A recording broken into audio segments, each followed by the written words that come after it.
Yeah. Wake up with coffee and sports. Sunrise glow, listen coast to coast. A flow like you know. Offensively, who made them? Oh, Patrick Mahomes. Sideline to sideline with plays to show. This network's got the spark. When you put up 300 yards rushing against someone, that you got your butt whooped. I feel like I would have liked to see Oregon Ohio State in the semis, not the quarters. So I think some reseeding is probably where I would change. But they're out of their mind. They're going to do this 3 quarterbacks in a row. Here's the crazy. I just can't take it. Birds keep flying high, fans cheering loud, and one podcast moving through the crowd. Meaty boys brawling, no holds barred bout. This wire life never in doubt. Tune into the vibe. That's my bold prediction for the show. Devin Booker, in the next 3 years, he will be a Houston Rocket. Because I still think Seth is still at the top of his game. I do. I think he's right there. Who knows? Maybe. Not this year, but one time soon. Why wouldn't we potentially see Seth and Roman? You know what I mean? Tune in the vibe.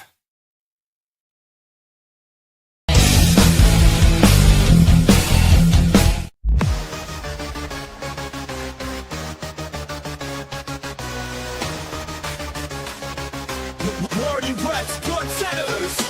Got me on the mic now, let's spill the tea. Talking courtside dreams from history.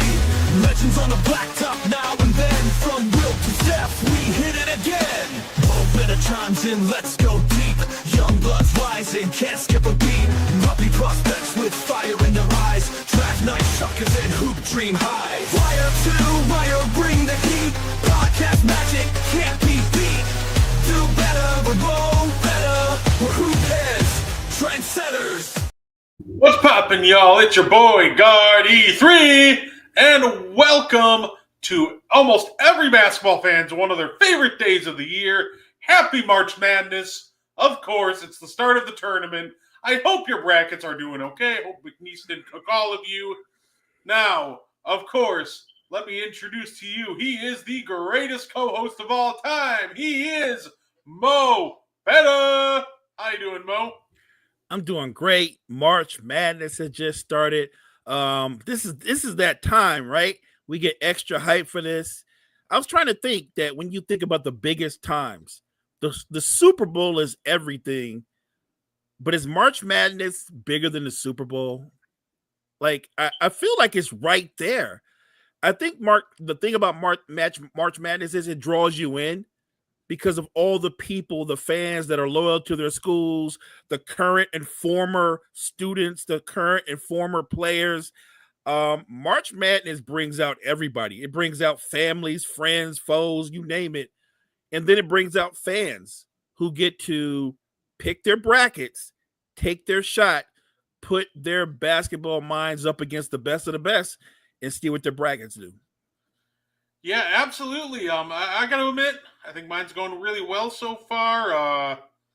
The only one I've really gotten wrong is I picked Georgia to beat Gonzaga, and that didn't go well for me. But you know what? I've nailed all the rest of them so far. So you know what? I'll consider that a win. That's it. That's what's up. That's solid.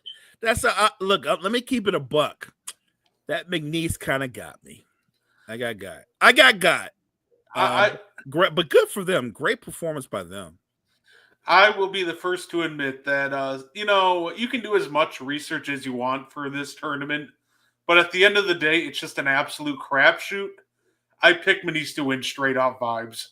I like their name, so I picked them to win. I like the vibe. You do your best to research everything, and literally all my research pointed to the fact they should have lost that game.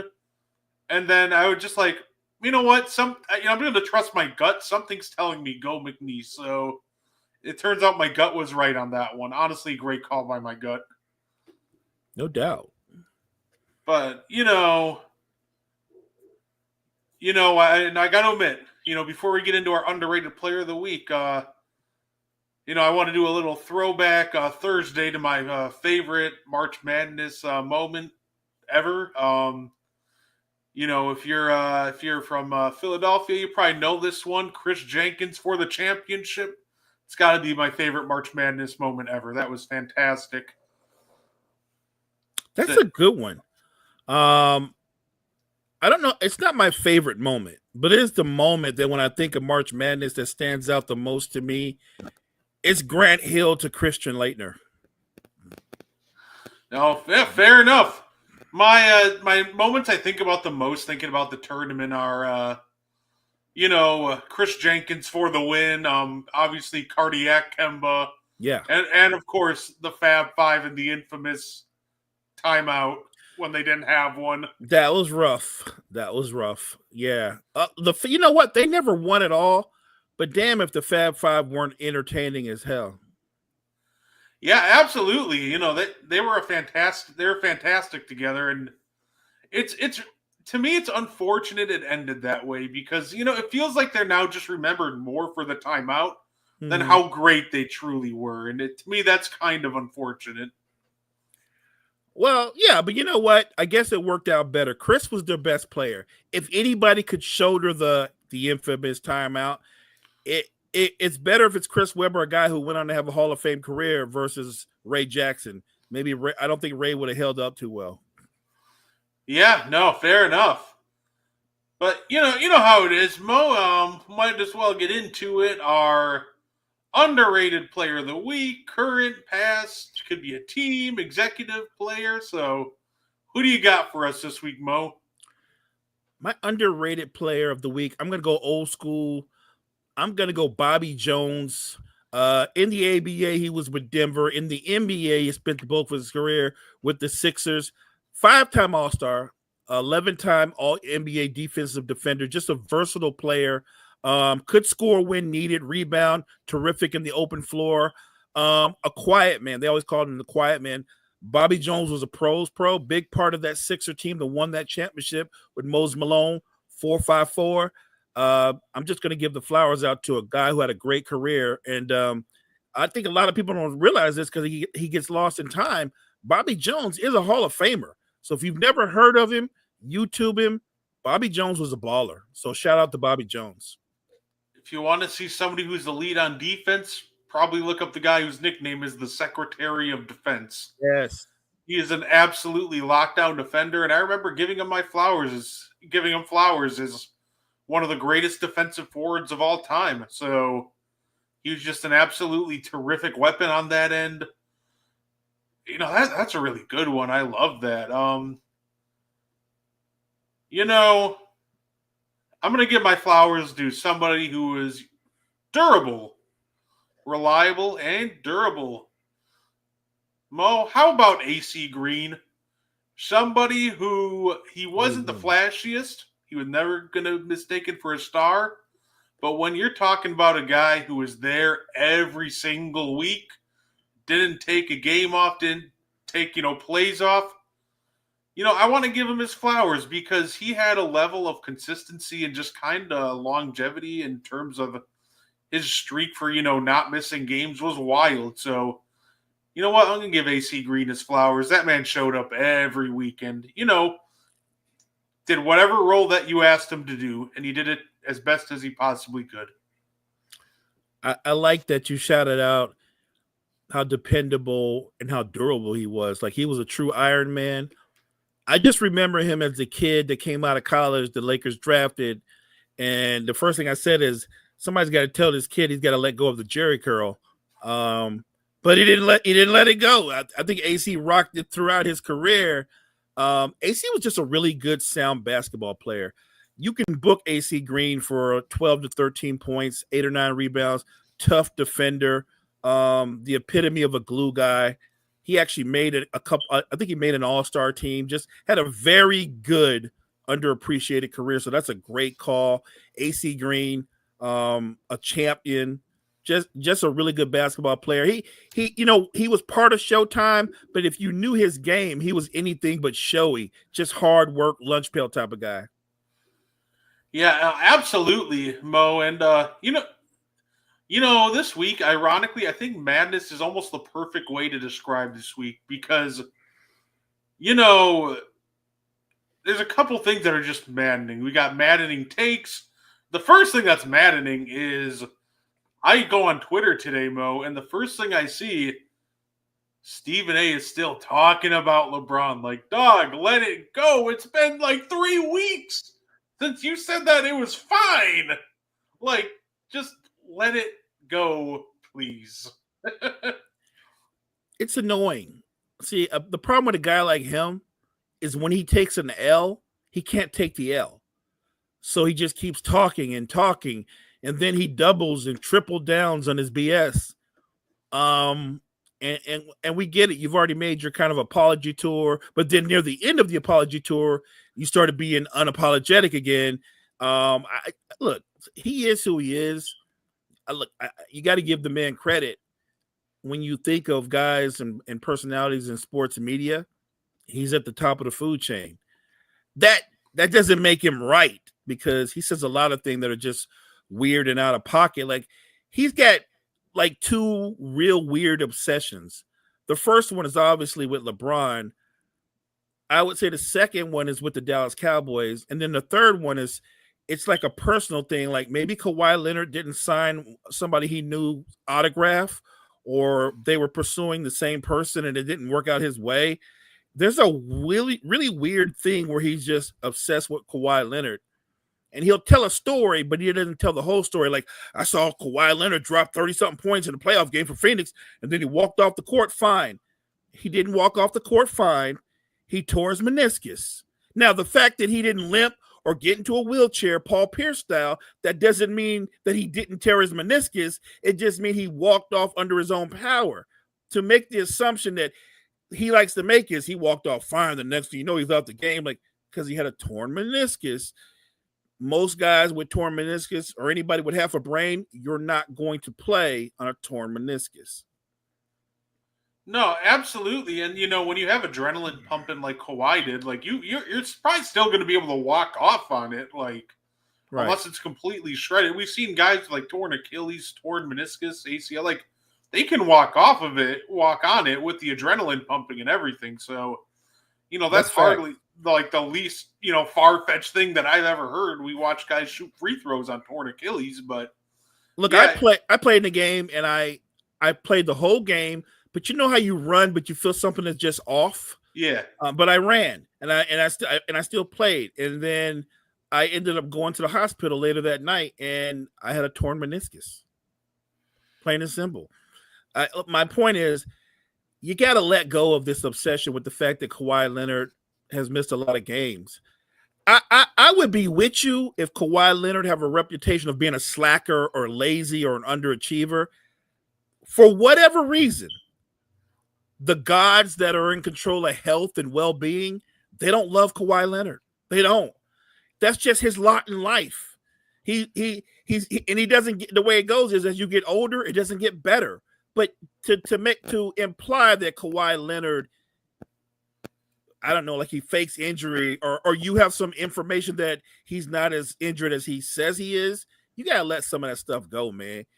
The takes are stupid, and they're personal and stupid. You got to move on from that. Yeah, no, absolutely. And that's the funny part with Kawhi. Like, you can tell he tries and he does his best every time. Like you said, the man tore his meniscus and still gave the Suns a 30-piece, which they couldn't do anything about. Like, right. Healthy, plays at the level of a Finals MVP, which he's, done twice. So he's one guy that I hope is able to, he'll never be 100% most likely, but I really hope that he can, give us a couple more healthy-ish seasons, and more importantly, a couple of healthy playoff runs in the coming years. Hopefully this year. I'm hoping and excited to see him back in the playoffs. I'm with you. And I'm not, it's not me. I'm not rooting for the Clippers, but as a fan, I'm rooting for the individual player of Kawhi Leonard I just want him to be healthy and have like a good 3-year run where he's healthy and could just play basketball. No, yeah, absolutely. But you know what's probably the maybe craziest take that you'll hear this week, Mo? Mr. And this is somebody I hold near and dear to my heart. Brandon Jennings. He kind of ironically set the war cry for our 2021 championship run with Bucks in 6.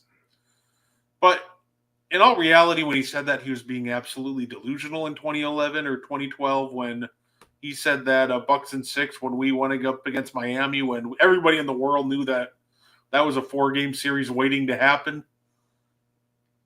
And he's back at it again, Mo. He's back at it again. He said that he could beat Drew Holiday in a 1v1. He was talking about all the players that he how good he was, how he's better than Drew Holiday. And it led to this very interesting interaction with multiple people from that 09 draft class. So now Brandon Jennings has officially challenged Lou Williams, Jeff Teague, and Ty Lawson to ones, which I guess would be entertaining. So I guess we'll start there, Mo. Brandon Jennings, Drew Holiday, one-on-one. Who is the better player? Like, what did you make of that whole, Brandon Jennings rant about Drew Holiday? I think that there's something going on in Gil's Arena where everybody on there remembers their career in an alternative universe. What would it matter if Brandon Jennings played Drew Holiday today in 2025 in a game of one-on-one? Let's assume Brandon Jennings wins that game. What would that prove? It wouldn't prove anything. Had he played him when they were both 25 years old and he won, it wouldn't have proved anything. It would have proven he was the better one-on-one player.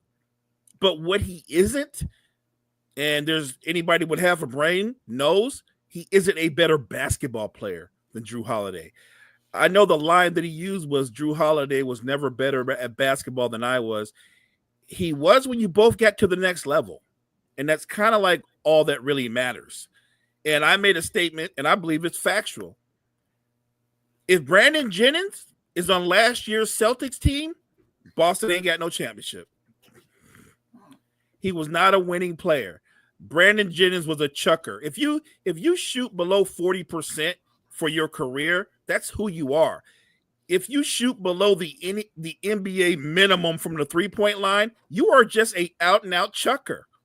What we'll never say about Brandon Jennings is first, second, or third team all-NBA defense. He ain't guarding nobody, he ain't stopping nobody. So really, even if you want to say he want to challenge everybody to ones, the guys that are currently in the league, why would you play him? That's like punching down. You would be boosting him up if you agreed to it. Drew's not going to go there. But more importantly, if he was as good as he said he was, why weren't teams breaking their neck to try to sign Brandon Jennings? Like he was done before he was 30. I'm sorry. I thought the best version of Brandon Jennings, you might disagree with me, was the rookie year when he came out. I saw the game where he dropped 55. It was an amazing game. Here's the thing, though. After that 55-point performance, there was the other 81 games in the season.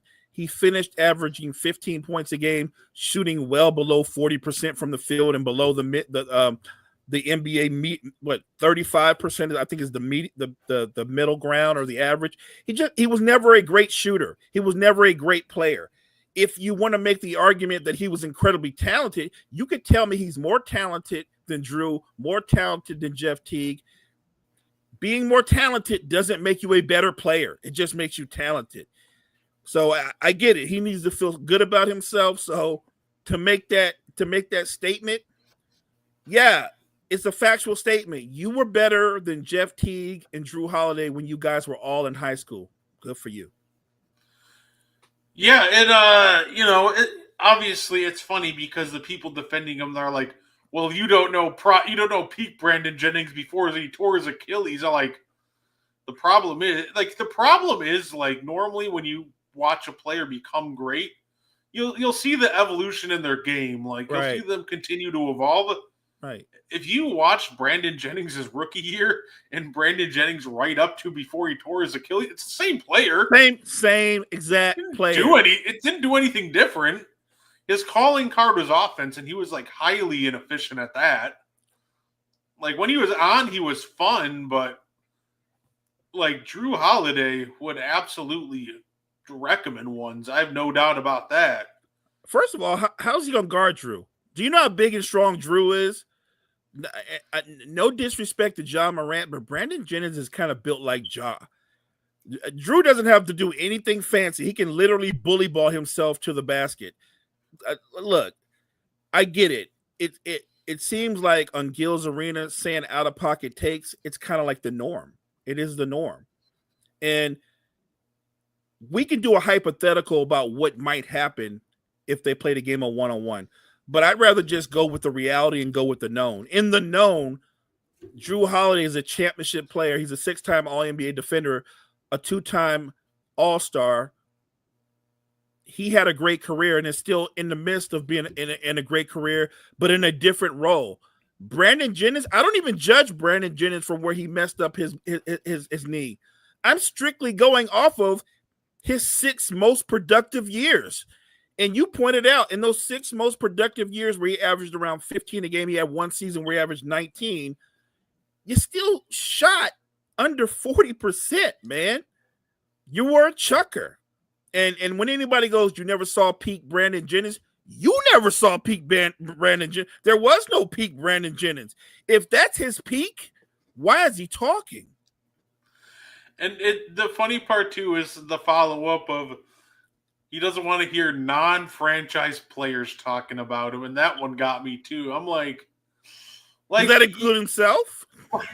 Like, I know you were the franchise player, I guess, for the Milwaukee Bucks for, 4 years, maybe 3 if you want to say, Monta Ellis overtook him for a couple of years while he was here, but, not all franchise players are built the same, let me put it that way.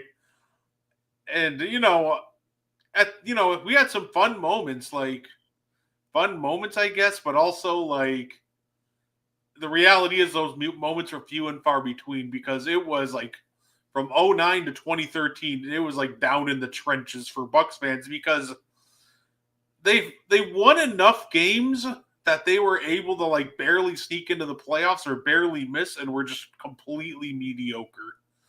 And it was rough. That's the worst spot to be in. And that's kind of where Brandon Jennings, the franchise player, took you. You were either barely good enough to sneak into the playoffs, or you were just bad enough to miss it, but you were not getting that high draft pick. That's a scary notion, just attaching the word franchise player to somebody that had that type of career.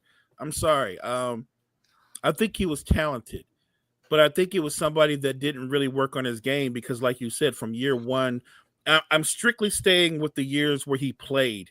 From year 1 to year 6, exact same player. Nothing changed. Oh yeah, no, it's. I think it more had to do with how bad the Bucks were drafting at the time. Our team consisted of guys our leading scorer one year was John Salmons, and I think Bobby Simmons made an appearance. Bogut, we drafted Joe Alexander at that time. That was a brutal draft pick, Joe Alexander. Wow. We drafted Yeezy Young, and it was just not a good time to be a Bucks fan. We just had no clue how to identify talent. Thankfully, we lucked out on the Giannis draft and turned everything around at that point. Just out of curiosity, there's certain draft picks you remember. I remember Joe Alexander. I remember way before him. I remember Tractor Trailer and how you traded it. You traded the rights for Dirk for Tractor Trailer, but whatever. Did you guys also draft Thon Maker? Yeah. Thon Maker, for everybody out there listening to us, basically he was supposed to be Giannis before Giannis. You know what I mean? Everybody was 7 foot tall, can shoot the 3, versatile, can put it on the. Everybody was this guy he's a project, but he's going to be a. They were all the pundits were telling me how great Thon Maker was, and I was and when you saw him play, you know, sometimes you just know. I was no, he's not going to be any of those things. I felt the same way when I saw. So after I saw Thon Maker, what's the young man from Texas, another 7-footer who shot 3s and everybody said was going to be a star? Since he's been in the league, he's kind of been a journeyman. I can't remember his name right now, but he's basically was Thon Maker all over again. Y'all have to stop falling in love with guys that do really good workouts and really just look at their film and try to judge them on the player that they could project to be, not on how athletic they are or how good they look when no one's guarding them or how many reps they do on the you know what I mean? Like, or they're vertical. Like, you're going to have to do a little bit more than that. Like, I don't understand some of these GMs, some of these scouts. Like, you really looked at this guy extensively and was like, we got to get Thon Maker. I didn't understand it, but that's why I'm not a GM, because I would have looked at him and like pass. Yeah, it's weird. I think people too many fall in love with the idea of what a player can be, and that's kind of the challenge. Like, well, Thon Maker can shoot threes. It's like, does that mean you want him to? Like, he was never that consistent at it. Then I'm like, oh, 3-point sniper in the building, right? They like fall in love with the idea, like, he can do this, he can do that. Like, that doesn't mean you want him to, or he's good at it. So, like, Thon just, to me, felt like the Bucks go, yeah, we just got Giannis. We got really, we did great with that pick. Let's trust our development team again. Let's get Thon, and then that just didn't work out. I think his career highlight so far is almost drop kicking somebody in like a Philippine basketball game. I remember the karate kick. Yeah. You know what? I just remembered who I was thinking about, the other guy, Mo Bamba. Oh, Mo Bamba was supposed to be, he could shoot threes. He's agile and quick, and look, to be clear, I'm pro player, pro athlete. I root for these guys to be as good as they're advertised. But sometimes it's not there, and sometimes it's situational, and sometimes the player may not have the mental toughness. Like when not everybody can live up to expectations that are through the roof. I look at Mo Bamba, and his career is pretty much similar to Thon Maker's, minus the karate kick. Look, it just happens for whatever reason. For every Giannis who, when he came out, I'm gonna keep it a buck, when y'all drafted him, I was like, they must be sending this kid overseas, because look, he looked spaghetti thin. I was like, when is he ever gonna play? And to his credit, he put in the work. The trainers got with him. You literally could see the development year after year after year. And what he turned into, I'm honest, I didn't see that. I had no clue that was coming, but I'm glad it happened. Yeah, no, absolutely. And yeah, you know what's funny too, Mo? What of my pet peeves about draft time is, though, since we're not there yet, we got to get through the playoffs first. But thinking about March Madness and these kids and drafts, what drives me crazy? Hindsight drafting.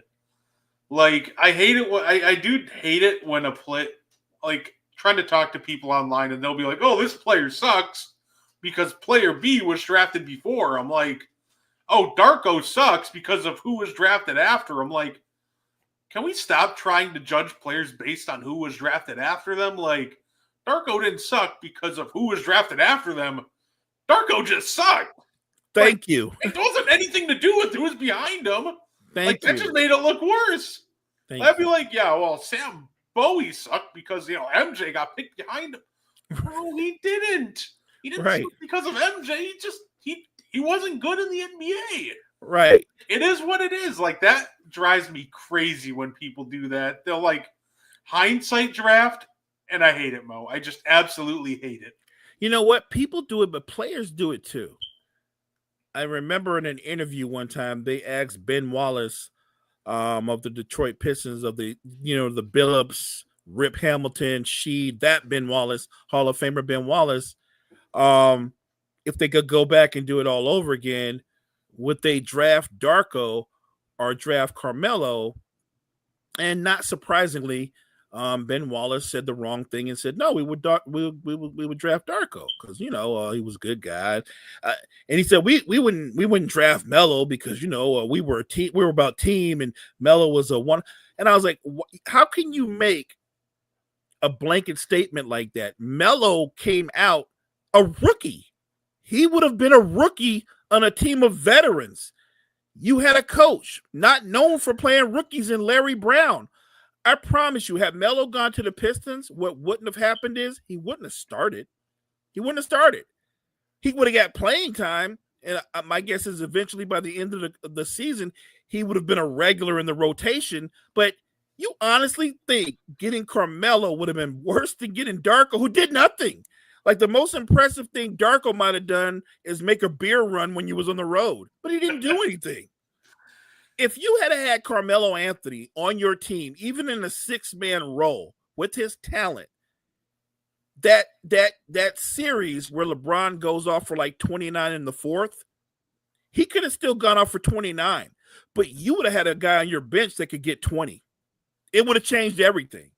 If Melo's in that rotation, they have more than one championship. To say that we'd be the same with Melo or Darko, come on, Ben. Maybe you and Darko are really good friends, and you don't want to tell the truth. I think it changes everything. Chauncey Billups, Rip Hamilton, Rasheed, Ben Wallace, that veteran leadership. Melo wouldn't have came in and said, "Hey guys, I'll be taking about 19 shots a game, so just get used to it." It'd have been his career path would have been completely different. I'm not saying they would have turned Carmelo Anthony into a lockdown defender, but I think his work ethic and the knowledge of how to win, it would have been accelerated from being around them. I'm just trying to imagine like rookie Melo walking up to like Rasheed Wallace, like, "Hey, I'm taking 19 shots a game," and I'm just imagining she like, "Yo, what the? Who's this kid?" Right. I feel like the personality clash would have actually been like interesting to deal with. But only if you believe Melo would have done that. And my that's my pushback to Ben Wallace. You didn't know him from Adam.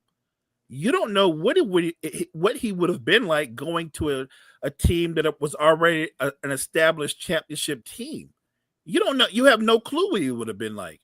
And if you're the leader that you say you are, along with Billups and Rip and Sheed, not to mention Coach Brown, you think Larry Brown lets prima donna? If you think a prima donna rookie is going to run Larry Brown, then you don't know Larry Brown. Yeah, that would have been a perfect situation for him too. They would have been able to kind of get him in check, and it would have been a fantastic team, that's for sure. See, I don't mind like doing like hindsight drafting with hypotheticals, just not when people try to diminish other people's careers over it. Right. I think thinking about Melo on the Pistons is fun. I think that it flips their fortunes, and against LeBron, like you said, in 2007. You can argue that it flips their fortunes and they go back-to-back in 2005, giving them an extra scoring punch they needed against the Spurs. Right. Remember, that's a 7-game series. And that Piston team was great, but we can both agree what they were not. They were not an offensive juggernaut, right? Well, if you have a Carmelo Anthony, even in a 6-man role, coming off the bench, giving you 16, 18 points a game, in that series, that would have absolutely made all the difference in the world. I'm not telling you Melo would have came in there and been their best player. I'm telling you, had he gone there as a rookie under that culture, it would change how you perceive him. It might even change his whole career arc. That's all I'm putting out there. For Ben Wallace to just go, look, and like I said, I'm not raining down on Darko. You already pointed out. I don't care if Melo came behind him. I don't care if Slava Medvedenko came behind him. Darko on his own merits out and out stunk. I actually saw a guy on a TikTok and a YouTube defend it and go, "No, you don't know. They saw Darko do workouts. Everybody was saying that he should be the number 1 pick in the draft. Like, the Pistons did the right thing." Like, no, they didn't do the right thing. No, they didn't. I don't know what kind of workout he was doing. Maybe he was playing against his little brothers and he looked really good. For the little bit of time you saw Darko play, 2 things stood out. 1, next to no athleticism. 2, he had the reflexes of an ailing snail. I don't know why anybody would draft an ailing snail. Don't give me that. That was one of the Joe Dumars did a lot of good things. He did 2 things that destroyed the Pistons. He drafted Darko, and then he traded for a washed-up Allen Iverson. He did that. Yeah, and if you think that watching the workouts is always going to lead you to make the right choices, you don't know what the workouts are at. Especially like when we're talking about like, kind of foreign players in like 2004, 2005. you didn't get a ton of like game film and workout footage on those guys unless you're absolute sickos or just the teams themselves. So you don't know like what kind of workouts that man was doing most likely. And if you think they always nailed the workout portion, like that always worked out, the Milwaukee Bucks drafted Yee, and Yee was practicing closeouts in an empty gym on a chair. Like that doesn't always work. Like, yeah, that was one of my favorite draft stories of all time with Yee and the empty gym. That's wild too. All I'm saying is you have film on Wade. I mean, obviously he went before that, but what the best film you had on Melo? He led Syracuse to the national championship. Like that was not the great coaching of Jim Boeheim. Jim Boeheim said, "Give the ball to Melo, get the hell out of the way." That wasn't great coaching. That was just common sense.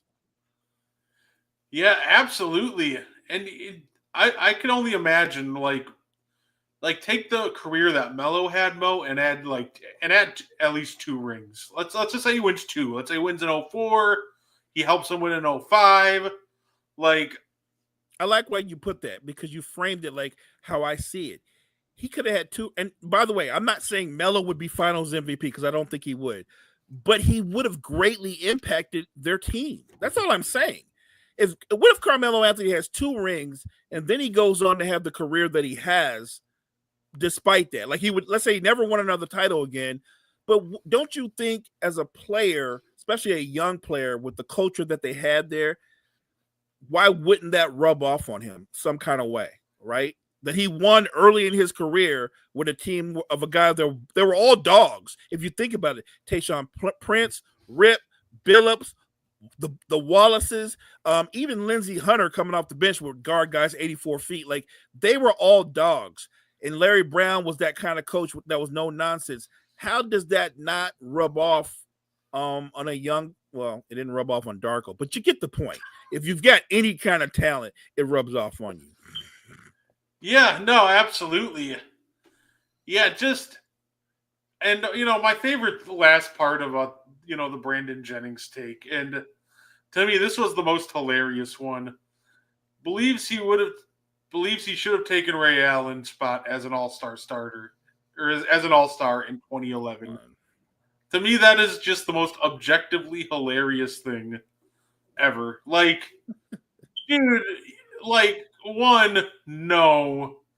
Being a Bucks fan at that time, watching you every game, no. But, like, also, like, you finish... I still find it fun. I know fan vote isn't the end-all, be-all, but, like, dog, you finished behind Raymond Felton. Like, you were never getting there. Right. Like, look, I think the best thing about Gil's Arena is it is entertaining. They do give you insight because they were all former players. I'm not a huge Skip Bayless fan, but he said something a long time ago. And again, it was during one of his LeBron rants. And I don't care about the LeBron part of it, but he said, imagine just hanging out with friends, just lying to each other all day. like that. Just, how good I like Mashar McCants is like, I used to lock Jordan down on them pickup games. And everybody's got a story on Gil's Arena that makes everybody look levels better than they actually were. You know who they need to bring in next then? Maybe the most delusional guy of all time, Ruben Patterson, a.k.a. the Kobe Stopper. That is still one of my favorite stories, like, ever. Like, people kept referencing the Kobe Stopper. And I'm like, who's the Kobe Stopper? So I typed it in. I'm like, no way this guy's the Kobe Stopper. Then I went and had to watch that game film of every time Kobe matched up with Ruben Patterson. I'm like, yeah, no, this guy isn't stopping anything that Kobe's doing. Look, that was a great series. It went 7 games. It was the series that started the Kobe Shaq three-peat because they won the series and got to go to the finals. And that Portland team was loaded. Ruben Patterson was very athletic, very physical, but he couldn't really guard Kobe. He couldn't guard Kobe, right? They threw a lot of people at him. Ruben Patterson, Stacey Ogman, Bonzi Wells, like they threw multiple bodies at him because they had a strategy. They wanted to wear Kobe down. And I think it had effect because it was a 7-game series, but you got to also remember that was Kobe at age 21. He was nowhere near even hitting his peak or as a player. He still hadn't even gotten all the way into his man body. So but I laughed at that at the time because I remember a bunch of Blazers, they would huddle up around Ruben Patterson and he would have his feet in ice and they'd be like, Kobe, stop her, Kobe. And he played up to it. He loved it. Now he couldn't guard Kobe, but I guess he felt he had a moment. You know what? And yeah, to be fair, we're still talking about him today. So, he absolutely has seized it. He does. You know what? By that metric, guys like Ruben Patterson and Lance Stevenson, they had their moment. Yeah, they made the most of it. Yeah, you know what? We're talking about Brandon Jennings, and it made me think of the Bucks. Mo, you know what's funny? I hate once again. I did this last week, and I get to do it again because I hate doing it, but I also like it. I like being right, but not necessarily in this way. I go after that last Bucks game. The Bucks fans are complaining. What does Kyle Kuzma even do? And they're complaining about, Kyle Kuzma and the trade. And I'm like, oh, wait a minute. Yeah, he was one of one in his own way. And it's weird, Mo, because now I get the victory lap, even if I don't want to. Like, oh, wait a minute. You're telling me the guy who hasn't shot well in like 3 years isn't just forgetting how to shoot? He just straight up can't shoot? Like, it's frustrating to watch because people are wondering why after since the All-Star break, Giannis's stats have dropped a bit. And people are wondering why. It's because teams are taking their centers and putting them on Kyle Kuzma and just clogging up Giannis's driving lanes and forcing him to shoot. So I really hope that somehow, some way, he just goes on an absolute heater when the playoffs start. But holy cow, this has not been fun to watch as a Bucks fan. I can only imagine. And I agree with what Jory just said. Jory, you're 100% right. That is the real Kyle Kuzma. You and I, Brett, talked about this when the trade went through. I thoroughly stood on the fact that Kyle Kuzma was not an upgrade from Chris Middleton. He got them slightly younger. By the way, he's not as young as people think he is. I believe Kyle Kuzma's 30 or 31. So he got you a little bit younger, but you didn't get better because he's not even better than the current version of Chris Middleton. He's not a good three-point shooter. The only thing that he can give you consistently is you can play faster if you get out in the open floor, but in the half court, he's kind of useless. I feel like Kyle Kuzma on the floor has made it a lot easier to guard Giannis. At least with Chris Middleton, when he wasn't shooting well, he still was a really good playmaker. He still could do other things, the intangibles. And Kyle Kuzma is not that kind of guy. Kyle Kuzma, by the way, I predict within the next 3 or 4 years, he will also be added to Gil's Arena. Say, Kuzma's an old rookie. Wasn't he drafted at like 23? Like, he was an older rookie, too. I think he was like 25. Yeah, he was an older rookie. Facts. Oh, yeah. It's just frustrating to watch because he'll be wide open and decide to not pull the trigger and like make the most boneheaded choice, or he just has not been able to capitalize on the advantages that he does have. And I hated that idea, right, Mo? Because Bucks fans told me, I'm trying to tell me that too. Just, we can play faster. We can play in transition. Right. When it comes to playoff basketball, what are normally the two things that really get minimized because of attention to detail? One is transition, because of attention to detail goes way higher in the playoffs, right, and offensive rebounding.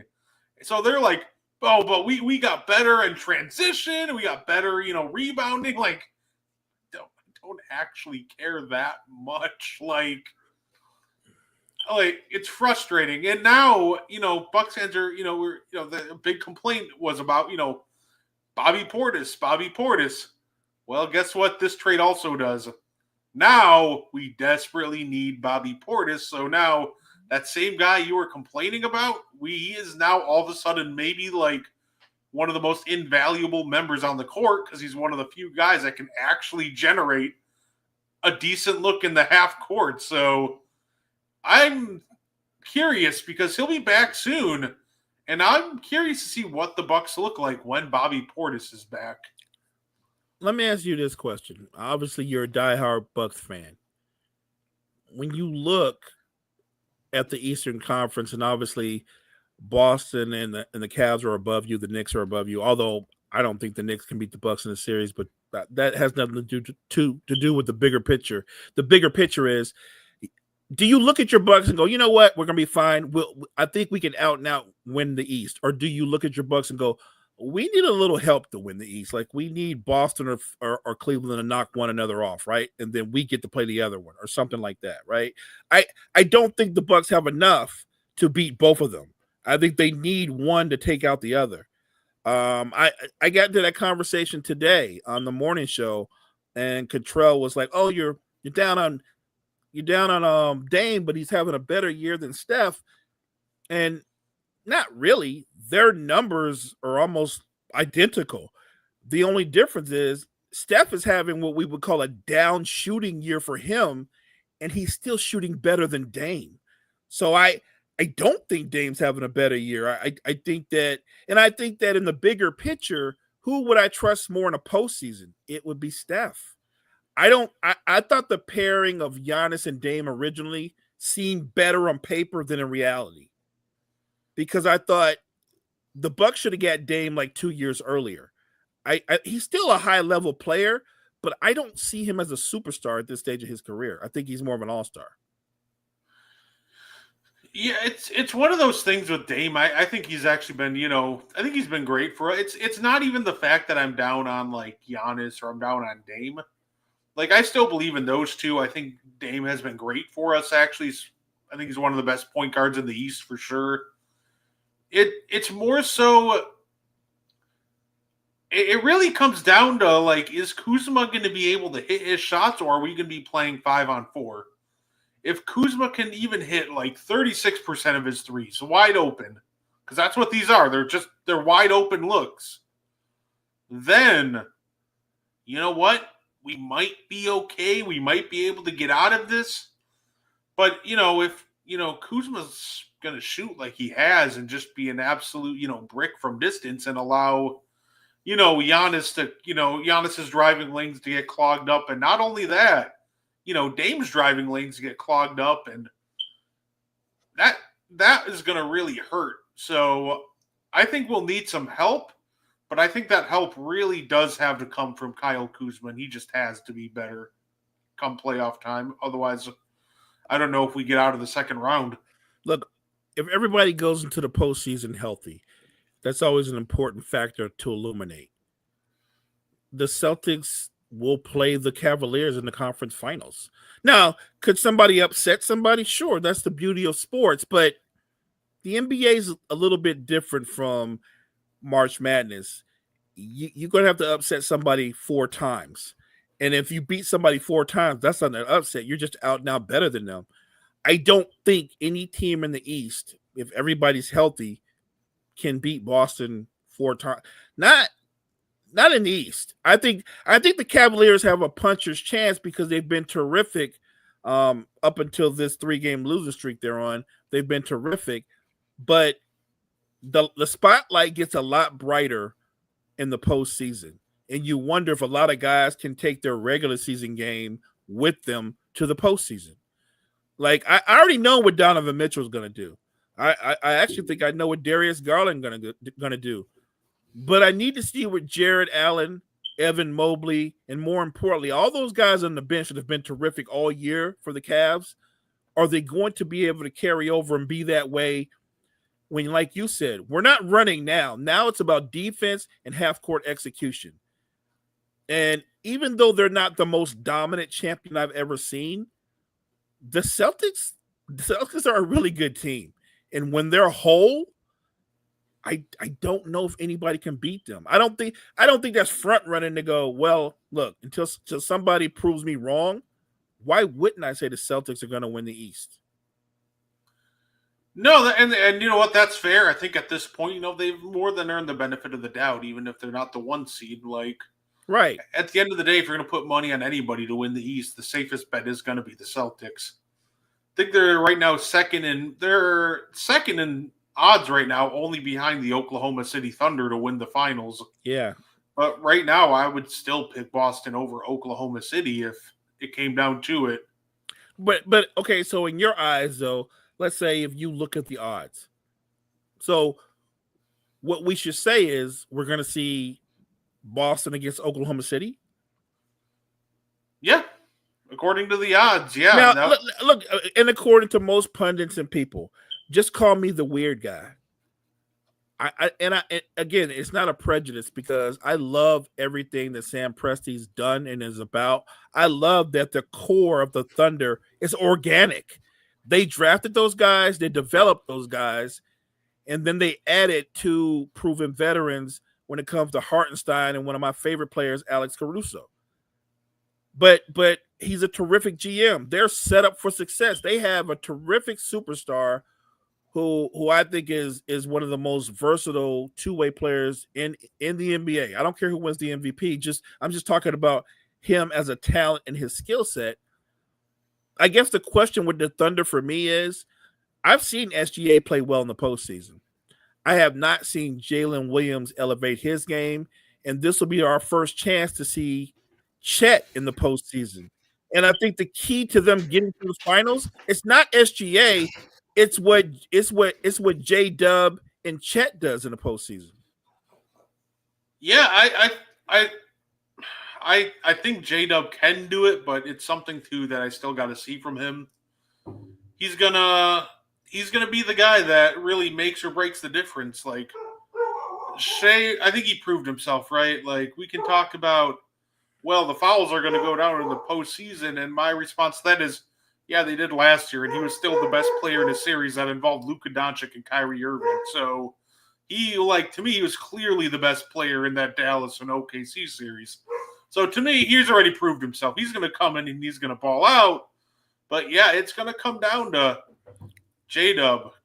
Are the nerves going to hit Chet? Will he be able to knock down his open threes? So I think what's going to really help in that regard is Isaiah Hartenstein. The addition of Hartenstein and his playmaking and connection with Chet, like they're running some wild stuff out there. I've never seen like a team run handoffs with 2 7-footers, but here we are. It's insane. So, but yeah, I think the real X factor offensively, it's gonna come down to J-Dub. Can he elevate his game to be a true number 2 option? By the way, I do agree with Jory just said, but to be fair, Jory, Laker fans have to be fair. If you think that SGA grifts for fouls, what about Luka? Now, Luka's our guy. He's on our team. But I've said this before because it's facts. Luka wants calls before the opening tap. And like nobody grifts for calls more than Luka. If you think about the biggest foul grifters, Harden, Luka, Trae Young, SGA, and even at this stage of his career, I'd say maybe DeRozan. Those are foul grifters.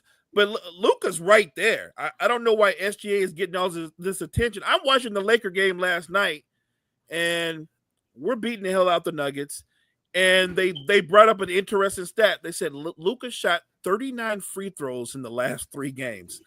That is a foul grifter. You know what I always love too.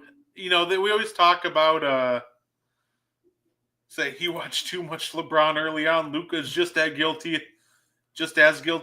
Hey, underrated foul grifter, Chris Paul. Oh, that's a good one. Good one. Especially as soon the move, the rip through, as soon as you reach your hand in the cookie jar, right. He's going through the shooting motion or trying to draw to. Yeah, no, him.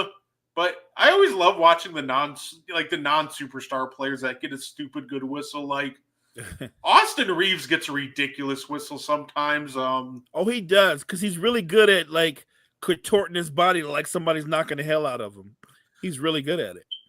Yeah, and I remember watching the one Blazers game, and being absolutely stunned when I turned it on. It's like, oh yeah, okay, so Jeremy Grant has 20 free throws. I'm like, what did Jeremy Grant do to get 20 free throws? Let's see, CP3 taught Wemby how to fly. Well, Jory, they are the Spurs, and they've got one of the all-time greatest floppers in their Hall of Fame, Manu Ginobili.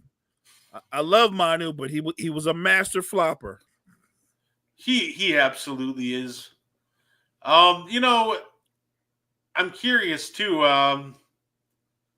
We're watching Detroit ball out, Mo, and I almost think at this point, I think he's almost is one. I guess my question to you about Detroit is: Cade Cunningham for you a lock for an All NBA team, and if so, which one? Like I've seen people try to argue him onto the first team, even though I think he's probably going to get like the second or third team. But I think first team's out of reach for him. But I was going to say second team.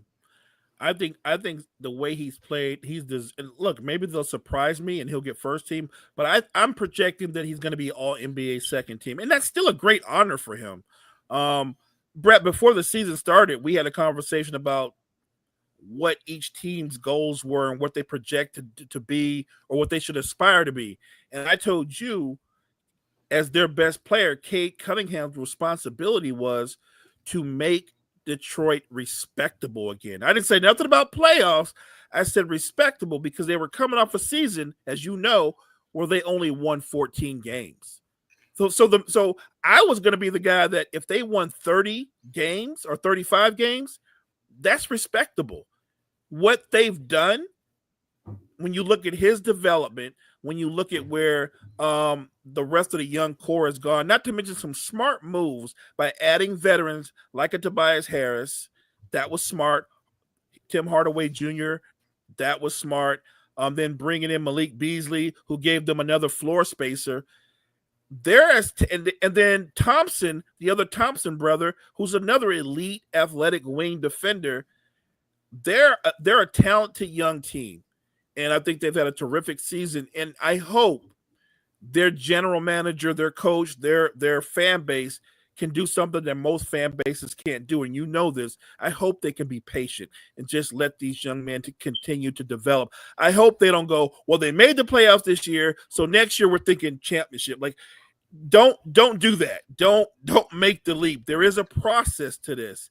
And sometimes you take a step back to take 3 steps forward. So I like what they've done. I like Bickerstaff as the coach because he's created a culture. They were 27th in the NBA in defense last year. They're 9th in defense this year. That's a huge swing for a young core to make. So I like where they're going. And look, if you want to root for an underdog to go on a deep run, I'm rooting for the Pistons to go on a deep run. Glad to see Detroit playing good basketball, unlike the big hater in Chuck. Cade coming into his own. Yeah, absolutely. He's terrific. I agree, Jory. Fan base doesn't want to go back to where they were, so they have no choice but to be patient. Yeah, no, that's fair. And yeah, I agree. It's just something I've said before. You just don't want them to see them fall into the trap of, we made this big jump. Maybe we're just one piece away, and then you make some really ill-advised trade, kind of like how the Hawks thought they were one piece away, and we're like, you know what the answer is? DeJounte Murray. Like, okay, that's really not the answer. And you just traded away half your picks to get DeJounte Murray, so what did we really accomplish here? Now you're just kind of stuck with a mediocre team. So I think if they're patient, they just let the process continue to build, just wait for the right guys to become available. Hey, you know what? Keep all your blue chip prospects and all your picks, and maybe if somebody like Devin Booker becomes available, you can easily get into the sweepstakes for him. Which would be a great pickup, by the way. A backcourt of Cade Cunningham and D Book. Oh my, I like the way that sounds. But Detroit needs to be smart. That's all I'm saying. Like what they don't need to do. Don't do what the Suns did and make a panic move and trade away your future because you think we need to swing for the fences and bring in a big name. That has not worked out. I know you're aware of the standings. Phoenix is on the outside looking in. Like they would have to win some games to get into the play-in, Brett. Not make the playoffs, but get in the play-in. How are you unable to walk down a Dallas team that doesn't have any of its best players? What's wrong with the culture with that franchise? Well, you know what, Mo? As of tonight, they have officially done it. Though they have sneaked into the 10th seed, What? as they hold the tiebreaker over Dallas, so they're barely in it right now. Wow. Okay. That is maybe the most unimpressive thing I've ever heard. Like, yeah, it took you almost till the end of the season to catch the corpse of the Dallas Mavericks, Right. who are probably going to be starting their janitor tomorrow. But congratulations, I guess. Boone, this is let's change the name here. We can say Budenholzer, and he probably will, and that's the sad part. This should say though, James Jones will be fired at the end of the season. Yes. Erase this if they don't move on from KD. Just James Jones has to go. Yes. This is a guy who normally a good GM will have a long-term vision as to what they want the team to be. James Jones is, hey, this big move didn't work. I'm going to double down and make another splashy move. And so I don't even want to know what his fix would be. His fix would, is he going to make the right move and trade for assets to retool around Booker? And, you're stuck with Beal, so you might as well try to retool around him too. Or, and this is what I fear James Jones will do, will you look for the biggest name possible, even if the fit's clunky, and make that trade? I don't think James Jones has any idea what he's doing at this point. And I don't think he has a direction for this franchise. I think he just has to go at this point. I couldn't have said it better, partner. James Jones started out with the Suns, and he was making every right move. When you drafted and brought in Bridges along with Cam Johnson, we can make jokes about the inconsistency of DeAndre Ayton, but had you kept Ayton, kept Cam Johnson, kept Bridges, you would not be in 10th place. I promise you. Had you kept that core together with Booker, they'd be a playoff team. Now I'm not going to go crazy and say they would have won a title, but they'd be a playoff team. That you have a team with Kevin Durant, Devin Booker. I don't care about Bradley Beal, but just Kevin Durant and Devin Booker, and you're celebrating getting into the 10th spot. Right. And I feel like you can retool around D-Book and kind of turn it around next year in all reality. I think it's possible, but you just have to look for the right fit and not the biggest name. So right. Let me guess. Oh, Mo, I never mind. I see it already. The rumor's there. KD to the Mavericks, and his big move is going to be a Booker, Klay Thompson, Bradley Beal big three in 2026. I feel like that's going to be the James Jones move. Wow. Other picks and everything will be involved, but oh no. Oh, the rumors are true because now it just makes sense. He's going to make one final trade to truly bury the Phoenix Suns, I feel like, before he gets fired. He's the guy that's down $25,000 at the casino and decides to mortgage the house instead of trying to figure out a way out of it. And Jory says I'm calling it Trae Young to the Suns. So I don't love it, but I do love the take because knowing Phoenix, I think James Jones is kind of the Daryl Morey mindset. Rather than recognizing we made a mistake, we need to get out of this, he's going to triple down and try to make another deal and bring in another big name.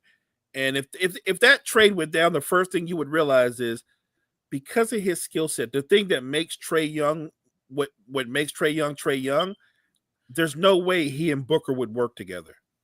But Booker's not going to sit over in the corner and watch Trae Young dribble the air out of the shot clock and then make a decision. That will not work. And Trae Young plays best with young athletic screen setters. And the only guy that fits that description on the Suns is Nick Richards. Unless you're really dying to play Nick Richards big minutes, that also could be very awkward.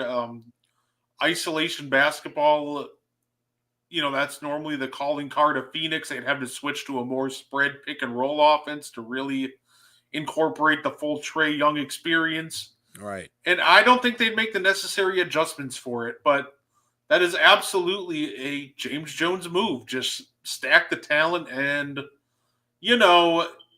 be under the delusion that the talent will always make it work, which is not true at all. We've seen throughout the history of basketball. Facts. I think look, Budenholzer's a great coach. He's proven that he's one of the better coaches in basketball. And he's still a young enough man. He can be the guy that leads them into the next iteration of the Suns with Booker being your main player. If you're not going to try to fix things, move on from Durant and some of these other guys, then you might as well do a full-scale rebuild and move Booker and try to get the most assets you can get for him too. Yeah, no, and like I said, I'm hoping the best for Coach Bud. Always respect him for bringing us our title, but yeah, no, I'd love to see him, lead the next rebuild. That would be great. It's funny because I see a lot of people go after Coach Bud, but right. The reality is, like, your Coach Bud schemes just don't really work with the Phoenix Suns roster. I think that was apparent when they announced the signing of Coach Bud. Like, Coach Bud really likes to play a lot of drop coverage.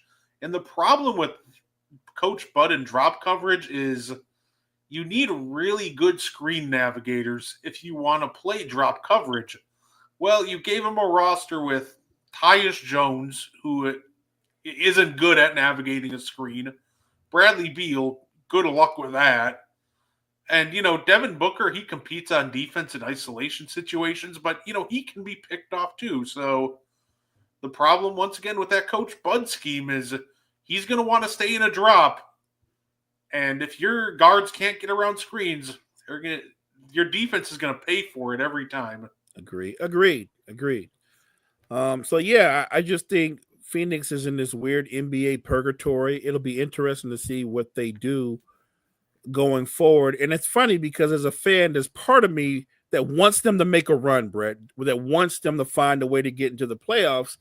But then there's another part of me that's like, what's the point? If they get into the playoffs, they're going to be the 8th seed. Guess who they play? They're going to get annihilated by OKC. Do I really want to? I don't want to sign up for that. I don't want to see Kevin Durant and D Book get massacred. It's a pointless endeavor. I'm not doing that. If Phoenix are in purgatory, the Mavericks are. Yeah. Thanks to Nico. They traded all their picks to build around Luka, and then just traded Luka for one pick, and didn't even replenish those picks. So. Hey, they got 2 years to win a title before it all goes to crap for them. Actually, no, they got 2 years to tank, really, before it all goes to crap. And Brett, but you know how this works, right? I don't think the Lakers are going to win the title this year. But should they go on some miraculous run and win the title, if you think Mavs fans were sick to their stomach with the knowledge that Luka was traded, how do you think they're going to feel if the hated Lakers win another title because Luka helped LeBron win another title? And they're going to riot. They're going to lose their minds. There's going to be riots in Dallas if that happens. I can't even imagine just how much of a mess that would be. Good for the Lakers if they pull it off, but my goodness. Could you imagine trying to be Nico coming back to Dallas if the Lakers win the finals? I want Nico to explain to the owner, like, I know it looks bad now, but we got a plan. Like, AD's getting healthy, Kyrie's gonna be like, I can see this now. Like, we're gonna make a couple of more moves around the edges. We're still good. Like, on this, I hope he's right. Because Kyrie is such a freak of nature with his quickness and his ball handling, I hope he comes back and that ACL is 100%. I want it to be 200% right because I want Kyrie to look like Kyrie. And when you shift and you stop and go the way he does, that ACL better be 150% times 10 right. Yeah, you know it. You know what? You know, a good free agent target for the Mavs. You know, Quentin Grimes kid's pretty good. And by the way, Sixer fans, y'all better tell Quentin Grimes we're trying to lose more games. Yeah, I'll give that man all the credit in the world. Somebody didn't tell him they're trying to tank, and he's out here dropping 40 bombs, and I'm just like, I didn't realize you had this in you. Okay, Quentin, I see you.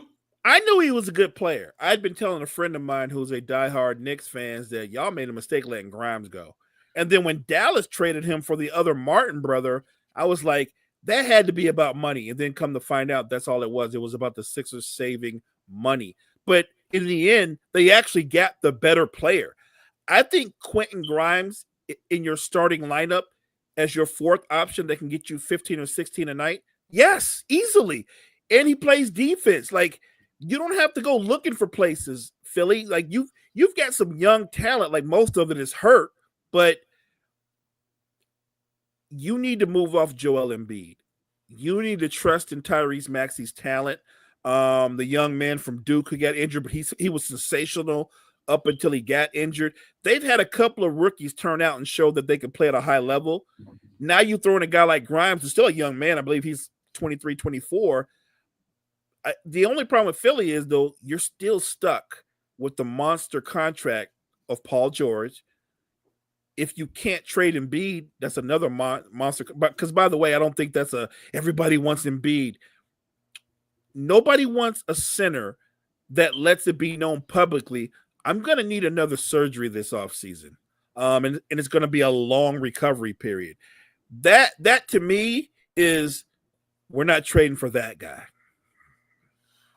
Yeah, no, absolutely. Like, I see people like put out articles like, oh, yeah, some realistic Paul George trade packages. Like, is it just going to be a blank article? Like, unless if it's going to be you're giving up like a 2 firsts and taking back a really bad contract, like, it ain't happening. It's over. Let it go.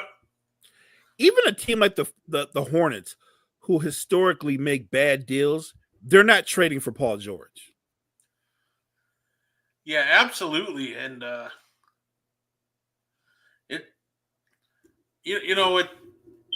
gotta pick on our friends here on the Wire to Wire podcast network, by the way. Oh, I know where you're going. I know. No, maybe I'm wrong. You're not going there. No, I think you are. I think you are. If it's about basketball, then that's where you're going. Yeah, it is about basketball. I never want to hear John Stockton fringe top 10 cases ever again. That should never happen. Shout out to our guys over at the Sports Report. They're fantastic. They are. But I can't do this. I can't do that. I can't. We just can't do it. No, we're not doing John Stockton cases for top 10 in 2025. That was already disproven by 2005. We're 20 years past that. Like, I gotta tell you though, you saw the show. He made an impassioned case. I'll give him credit. He did his best. He was fantastic. He was fantastic on the show. But that one, I just couldn't do it. I had to bring it up because that drove me crazy. Like, here's your case for John Stockton to come even close to that, is you have to convince everybody that the Utah Jazz were completely carried by John Stockton for the entirety of his career, and all their successes owed to John Stockton. And trying to go that line of thinking is insanely disingenuous to guys like Karl Malone. So that was probably the wildest take I heard this week. It was wild. Was wild. But you know what? Sometimes you get takes that everybody says the same take. no one, you're not going to find multiple people to go, I've always felt that way too. Like, you're not going to hear that. That was unique because when he said it at the time, the only thing was missing was the music from Hoosiers in the background. Like, because he was like, he never played for himself. He only played, you know what I mean? Like, I it was wonderful. And it's true. He was unselfish, but there are a lot of guys that were unselfish and played for themselves, and they're not top 10 players either. Like, I just thought, and like I said, to be clear, if you guys enjoy what we do on M1, enjoy the morning show and all the other shows on Wire to Wire, the sports reporters on Monday, they are the most entertaining group you will see on any show. They're entertaining, opinionated, and they know sports inside and out. On that one particular take, maybe got it wrong a little bit. Look, you can't be a top 10 player all time if you're not even. You would have to be the best point guard of all time, or the second best, and you would have to have the impact. Think about what we're talking about, the impact. You would have to have an impact bigger than Magic Johnson or Steph Curry. That didn't happen. Now, if you want to say John Stockton is the quintessential point guard, I agree. But the problem with that is, so is Chris Paul, so is Jason Kidd, and guys like that. You're not. Steph Curry changed the way the game was played. He's the greatest shooter of all time. And again, what he and Magic have in common is they have multiple championships. There's an argument there. They're also both multiple-time MVPs. There's an argument there. John Stockton was never going to be the MVP on the Utah Jazz. You know why? As good as he wasn't the best player in the Utah Jazz. That was Karl Malone. Yeah, like you said, all love to the sports report guys. Love you. You have a great show.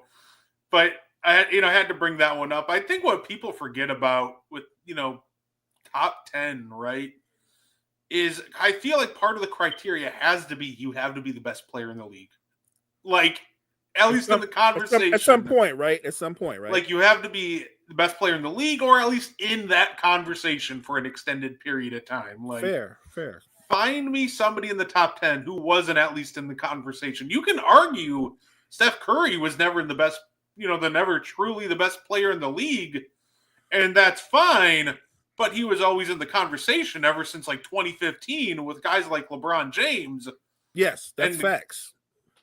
Like, and you can argue that, Larry Bird wasn't always the best player in the league. You can argue that, after the back injury, Magic was better, but the reality was for a long while, he was also in that conversation. So I feel like that in order to be considered in the top 10, a big part of the criteria is in your era, you had to be at least in the conversation for best in the league. You know who would have loved to hear the comment made on Sports Reporter? I'm just thinking about it because of his ego. Isaiah Thomas would have ate that up like candy, because Isaiah Thomas would have been like, "Well, if Stockton's top 10, what am I? What am I?" Because Zeke would have been like, "I won 2 championships. I won a Finals MVP. If he's top 10, what am I?" I'd say Zeke probably puts himself top 5 anyway, but he probably would have put himself top 1 at that point. Well, he's basically trying to do it.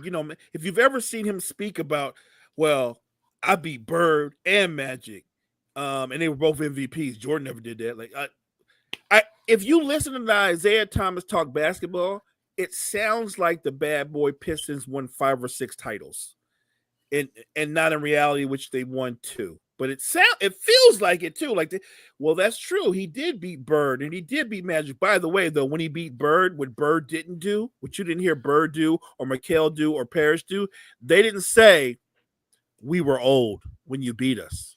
They didn't say that. By the way, they were old. They were all in their mid-30s. Larry Bird was on the last leg of his career. His back was gone, but he didn't go. He didn't make excuses. Go, well, the only reason the Pistons beat us is because we got old.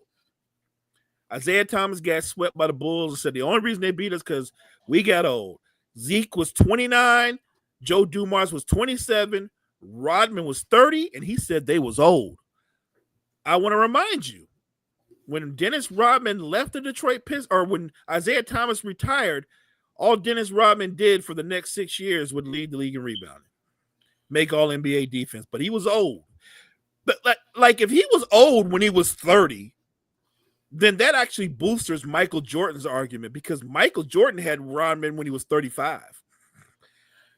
Say if Rodman was if he was old, then say by the time he got to Jordan, he was just straight up prehistoric.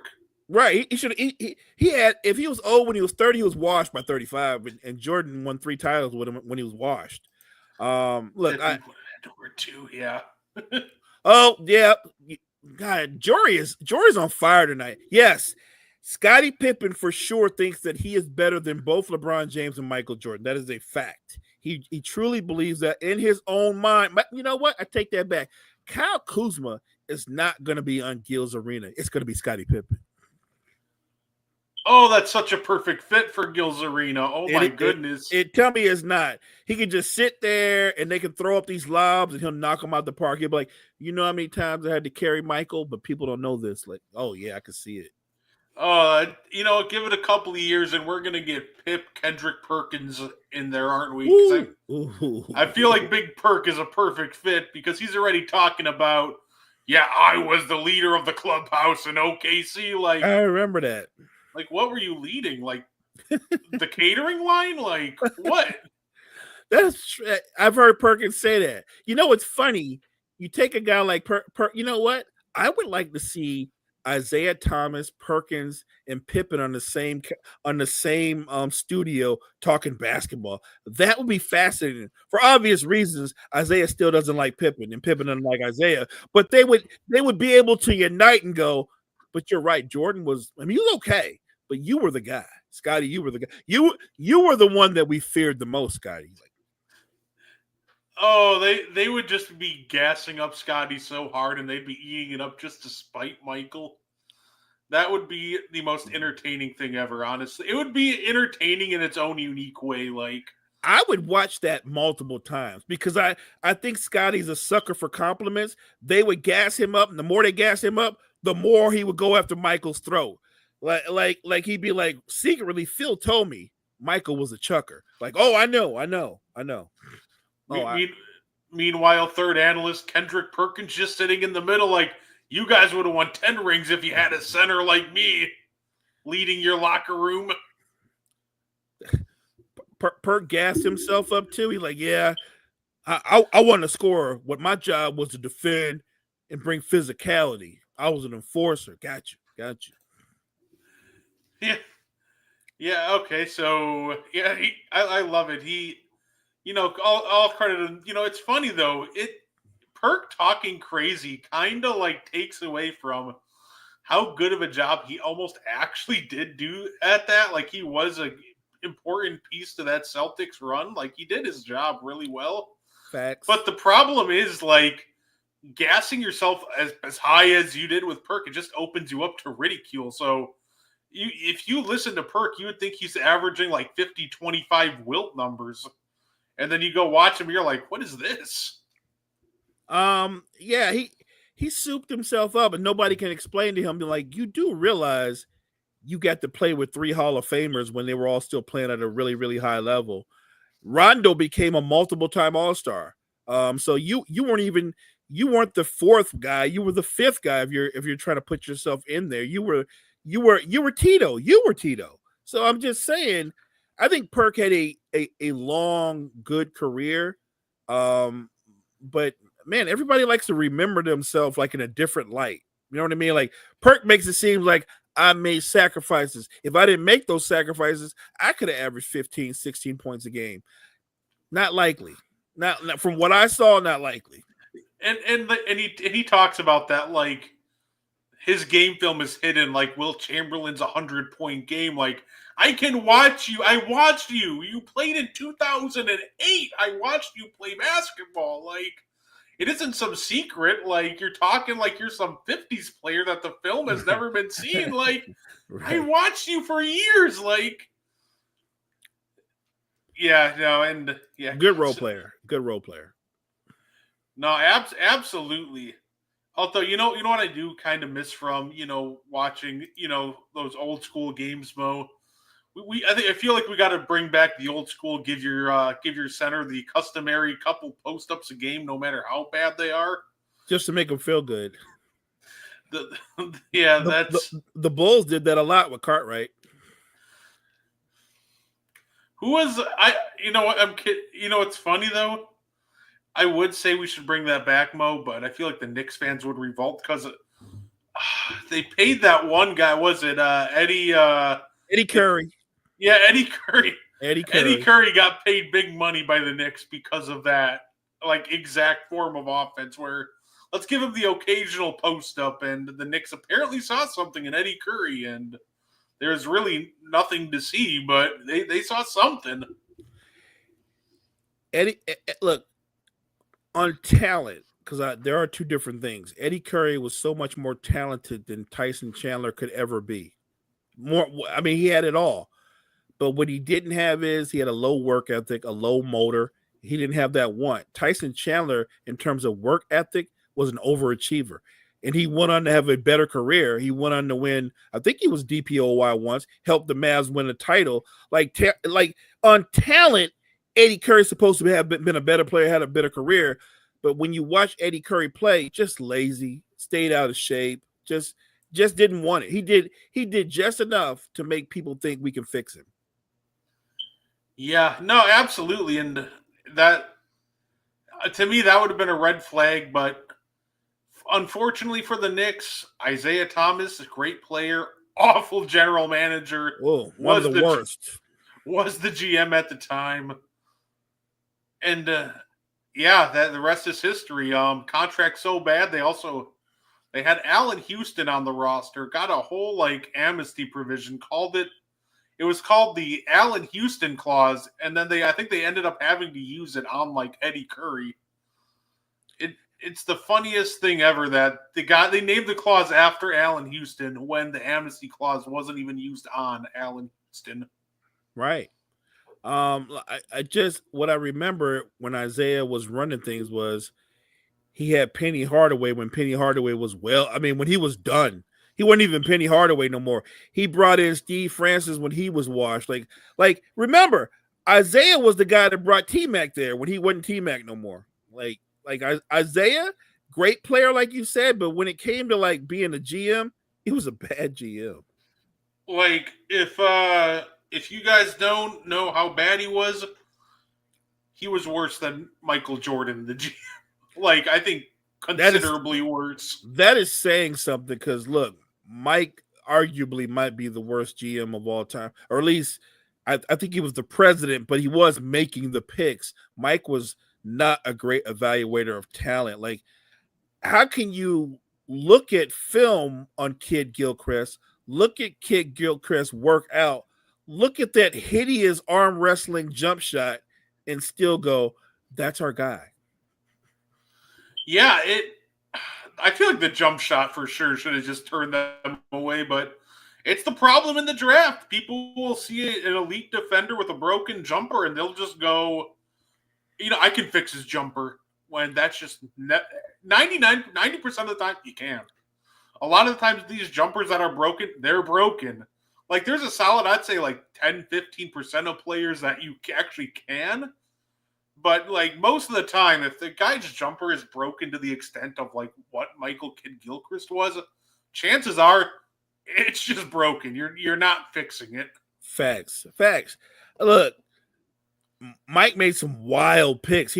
I remember he watched the NCAAs like we're watching right now, and he fell in love with Frank the Tank, and then Frank went to the pros, and you realize he kind of peaked in college. Mike drafted a lot of guys that were really good in college that didn't translate to the next level. He got it right one time. He got Kemba. He got that right. He got Kemba. I think that's the only time he got it right. Because I think by the time he gave up the franchise, I think somebody else made the LaMelo Ball choice. Yeah, Frank the Tank, Wisconsin legend, but yeah, I think it was abundantly clear. Some players, the stats mean something, but some players you can just tell kind of what they're going to be at the next level, just watching them play and their physicals and how they play basketball. And Frank Kaminsky, I'm like watching him, like he might be fine in like the later first, but probably like second round. Right. He's slow. He's not very athletic. He has some floor stretching ability, but he's getting a lot of points off post ups that aren't just going to work at the NBA level. And then he went 10th, and I'm like, no, he didn't. I love Frank, but I'm like, oh, that's a reach, and poor Frank's going to be hated by the Hornets franchise now. Or not the franchise, the fan base. And that drives me up the wall, too. Like, fan bases, stop hating on a player just because a GM drafted him too high. It's not their fault they went there. That's facts. If they had drafted Frank in, say, the second round at number, I don't know, 30, the fan base would have loved him. They would have fell in love with him. He would have had a different role, and their perception of him would have been different. It just is what it is. I think culture is everything. If Frank had been drafted by the Celtics, even if he had been drafted by your Bucks, he would have been with better culture. The one thing Michael Jordan couldn't do, he never could do, was develop any type of culture when he was in control of things. And I'm not trying to smash Michael Jordan. I'm just saying what it was. He wasn't good at evaluating talent, and he never was able to develop any kind of culture. No, absolutely.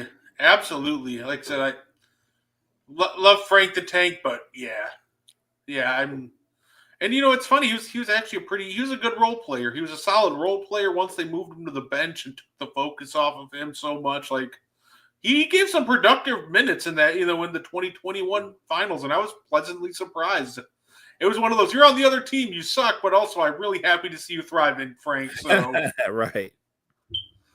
But I say, yeah, that is all the time we have for tonight, Mo. Anything you want to add before we get up on out of here? No, just thank you guys so much for joining Brett and I. This is the first leg of our double-double. We appreciate you guys. Make sure you check out all the great content we have at Wire to Wire.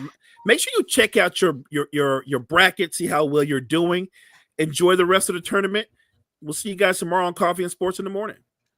Oh, man. It looks like we have another upset, by the way. Number 11, Drake Bulldogs just upset Missouri 67-57. Oh, wow.